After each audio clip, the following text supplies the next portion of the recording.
Malkionic EK43 Խոսելու ենք իր օգտագործման, մաքրելու, կարգավորումները անելու մասին։ Միացնում ենք հոսանքից, ունի երկու հատ կոճակ, մեկը միացնել, մյուսը անջատել։ Վերևինով միացնում ենք, զրոյով անջատում ենք։ Սուրճը ավելացնում ենք բունկերի մեջ, բացում ենք լեզվակը, որպեսզի սուրճը գնա արդեն աղացի մեջ։ Միացնում ենք ու սկսում ենք արդել աղալ։ Փակում ենք, ինչ մնում է մեջը դատարկվում է դուրս է գալիս, կամ ուղղակի անջատում ենք։ Անջատելուց հետո, որպեսզի իր մեջի մնացած սուրճը եւս դուրս գա, օգտագործում ենք այս լծակը, իրան մի քանի անգամ թեթև հարվածելով, մեջի բոլոր սուրճը թափվում է, նաեւ նախատեսված է այս կոճակը տոպրակների կամ տարաների մեջ լցնելու համար, այսինքն իրան բացում ենք, տարան դնում ենք քթիկի վրա ու նոր սկսում ենք աղալ։ Ինչի համար է այս մասը նախատեսված, որպեսզի կարողանանք մեր պամոլի աղացած սուրճի չափը կարողանանք կարգավորենք ամեն սուրճի համար ինչ որ չափ ընտրենք։ Ուղղակի պտտում ենք մեզ հարկավոր թվի վրա ու հիշում ենք այդ թիվը, որպեսզի հաջորդ անգամ նորից կարողանանք նույն բանը աղանք։ Բունկերը տարան հանովի է, իրան ուղղակի պտտում ենք ժամսլաքի հակառակ ուղղությամբ, դուրս է գալիս, ուշադրություն պետք է դարձնենք, որպեսզի երբ որ հանում ենք ու մեջը սուրճ կա, անպայման այս լեզվակը փակ լինի, որպեսզի մեջի սուրճը դուրս չգա։ Տեղը դնելուց ուշադրություն ենք դարձնում, որ այս պազիկները համապատասխանի իր նստեցման տեղին ու պտտում ենք ժամսլաքի ուղղությամբ։ Ինքը ֆիքսվում է ու արդեն տեղից չի կարա փախնի։ Լինում են դեպքեր, երբ որ շատ մանր աղալուց շարժիչը գերտաքանում է ու անջատվում է։ Ինքը ունի անվտանգության համակարգ, որը անջատում է շարժիչը։ Որպեսզի հետ միացնենք իրան, պետք է սպասենք, որ սարքը հովանա։ Սարքի տակը ունենք կոճակ, փոքրիկ կոճակ ունենք,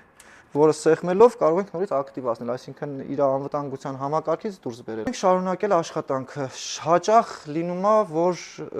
շարժիչը գերտաքանում է սարքի ոչ մաքուր լինելու պատճառով։ Ինչպես պետք է մաքրենք սարքը։ Առաջին հերթին բնականաբար բունկերը պետք է հանենք։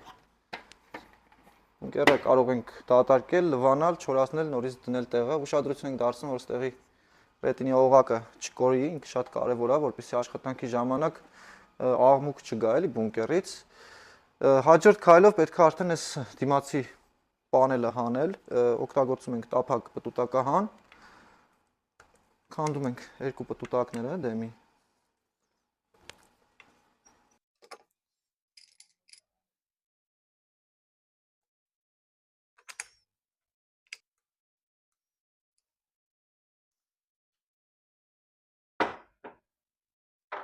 Հանում ենք ատամները աղացի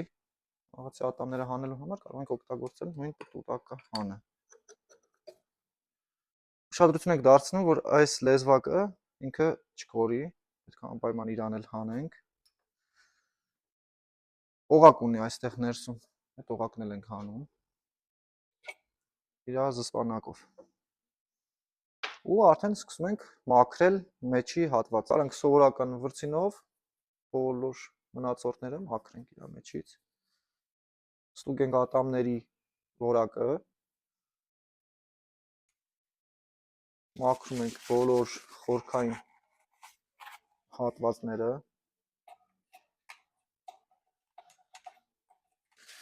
մաքրում ենք այս լեզվակը, որը որ հանել ենք, այս դաշտը, որտեղ որ էլի սուրճի մնացորդներ են մնացել, ուշադրություն ենք դարձնում, որ պտտվող մասը շատ հեշտ պտտվի, մաքրում ենք ատամների մյուս հատվածը,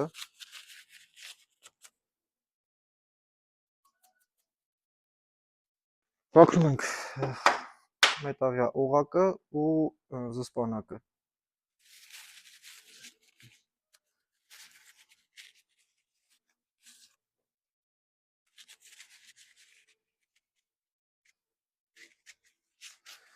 Ուրեմն մաքրելուց հետո սկսում ենք հետ հերթականությունով հավաքել։ Ուշադրություն դարձրեք, որպեսզի չխառնեք հերթականությունը։ Սկզբից ավելացնում ենք զսպանակը, մետաղյա օղակը, հետո տեղադրում ենք ատամների մյուս հատվածը։ Չենք մոռանում շատ լավ յուղ քսել այնտեղ զսպանակների վրա։ Malkionic-ը ունի իր համար նախատեսված լուբրիկանտ, ինքը սննդային է, հատուկ նախատեսված է նման սարքերի վրա աշխատելու համար։ Կարող եք մեր մոտից ձեռք բերել։ Նաև օգտագործում ենք հատիկ մաքրելու նյութ, այսինքն երբ որ չենք ուզում արագ փոխենք մեջը մաքրենք, կարող ենք, եթե դա առնահամը շատացել է կամ նախորդ սուրճի համն է տալիս, նույն ձև կարող ենք գրինդեր մաքրելու նյութեր օգտագործենք, որպեսզի նախորդ սուրճի համը նեյտրալիզացնենք։ Շարունակում ենք հավաքելը։ Ուշադրություն ենք դարձնում ամենակարևոր հատվածն է այստեղ ու այս լեզվակի վրա պետք է շատ լավ լուբրիկանտ քսել։ Աշխատում ենք պազերը բռնենք, ուղղությունը անպայման ուշադրություն դարձրեք, մեկ կողմը կլոր է, իսկ մյուսը արդեն ֆիգուրով կտրած, կլոր կողմը դեպի ներս։ Որից հետո արդեն կարող ենք տեղադրել դիմացի ճակատի պանելը ու ձգել։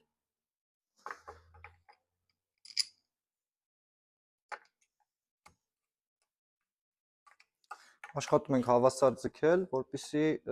պանելը տափակ նստի ու ձեր աղացի չափսերը չխախտվի։ Վերջ, տեղադրում ենք ռետինե օղակը ու բունկերը։ Սարքը կարող ենք շարունակել օգտագործել։ Անպայման, մինչև օգտագործելը ստուգում ենք ատամների իրար կպնելու հավանականությունը։ Բերում ենք ամենամեծ չափսի վրա, միացնում ենք ու փոքրացնում ենք։ Նկատեցինք, որ ատամները իրար չի կպնում, այսինքն սա ամեն ինչ ճիշտ ենք արել։ Լինում են դեպքեր, երբ որ մաքրելուց հետո աղացի հատիկի չափսերը խախտվում է։ Կարելի է ուղղել, օգտվում ենք կարգավորիչից, մեզ պետք կգա 6 անկյուն գործիքներ։ Կարգավորիչի վրա ունենք 2 հատ անցք։ Բոլոր անցքերի մեջ վինտեր կա ձգած։ Թուլացնում ենք այդ վինտերը։ 1 ու 2։ Վերցնում ենք տափակ պտուտակահանը, միացնում ենք սարքը։ Ինչա մեզ պետք։ Մեզ պետք է, որպեսզի ատամների միջև հեռավորությունը ամենափոքր չափսը գտնենք, իրան կարողանանք զրոյական դիրք համարենք։ Այս հատվածից պտուտակը դնում ենք, պլաստիկի կարգավորիչը պահում ենք 0-ի վրա, շամս-լաքի ուղղությամբ փոքրացնում ենք, այսինքն ատամները մոտեցնում ենք, շամս-լաքի հակառակ մեծացնում ենք, հեռվացնում ենք։ Անպայման միացնենք սարքը ու սկսենք պտտել շամս-լաքի ուղղությամբ, որպեսզի գտնենք ամենափոքր չափսը։ Պտտում ենք այնքան, մինչև լսում ենք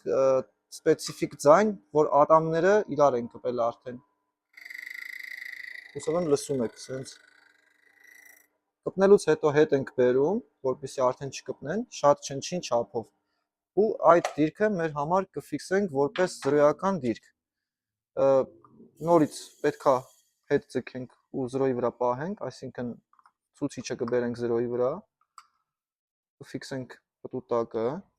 1 ու երկրորդը։ Վերջ, որից հետո նորից կարող ենք բերել ամենամեծ չափսի վրա, մինչև ամենափոքրը իջացնելով համոզվենք, որ ոչ միտեղ ավելորդ ձեռներ չկան, փափուկ է աշխատում։ Դա նշանակում է, որ մեր սարքի կալիբրովկան մենք գտել ենք ամենափոքր չափսը, զրոյական դիրքը։